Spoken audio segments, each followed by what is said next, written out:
Bonjour, je suis Alexia Blondel, spécialiste en plantes aromatiques et médicinales. Aujourd'hui, nous allons partir à la découverte d'une plante bien connue des jardiniers en tant que mauvaise herbe, le pissenlit. Elle est aussi appelée dent de lion et c'est en référence à la forme de ses feuilles qui sont dentelées. L'amertume de cette plante nous donne de précieuses indications.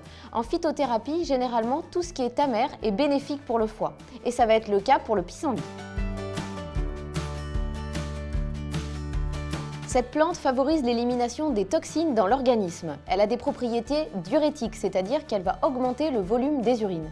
Elle est également détoxifiante au niveau du foie. On dit qu'elle est cholagogue et cholérétique, c'est-à-dire qu'elle va activer une bonne production de bile et de bonne qualité. Grâce à son action diurétique, cette plante est intéressante pour les personnes ayant de la rétention d'eau, de la cellulite et sujettes au rhumatisme. Cette plante est également recommandée en cas de troubles mineurs de la digestion, par exemple en cas de perte d'appétit liée à une surcharge hépatique. C'est une plante idéale pour une cure détox de printemps et grâce à sa présence en potassium, elle va rendre basiques les terrains acides bien connus des naturopathes.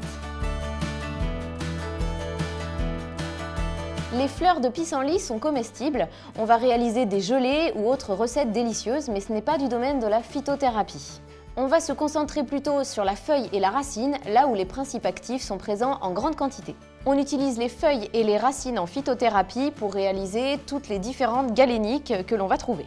Pour les feuilles, elles se récoltent fraîches au printemps quand elles sont encore sous forme de jeunes pousses. Vous allez pouvoir les consommer en salade et dans ce cas-là, on va les blanchir exactement comme quand vous préparez vos épinards. On peut également utiliser la feuille séchée et dans ce cas-là, on va réaliser des infusions. On prend 4 à 10 g de feuilles séchées pour 15 centilitres d'eau et on laisse infuser 10 minutes.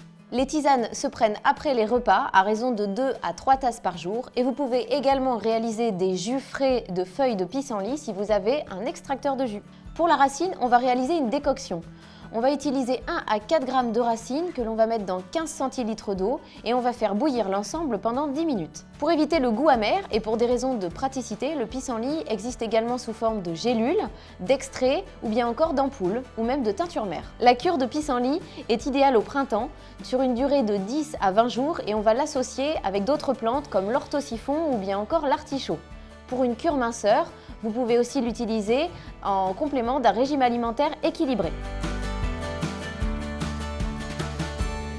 Même si cette plante est naturelle, elle nécessite quelques précautions d'emploi.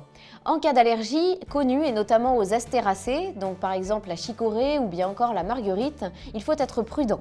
Pour la récolte de vos pissenlits, soyez vigilants. Évitez le bord des routes qui est généralement pollué et attention aussi au jardin si vous utilisez des pesticides. L'usage de cette plante est déconseillé en cas de présence de calculs biliaires ou urinaires. En cas de doute, consultez votre médecin. J'espère que tous ces conseils vous ont été utiles et à bientôt sur Doctissimo pour d'autres vidéos.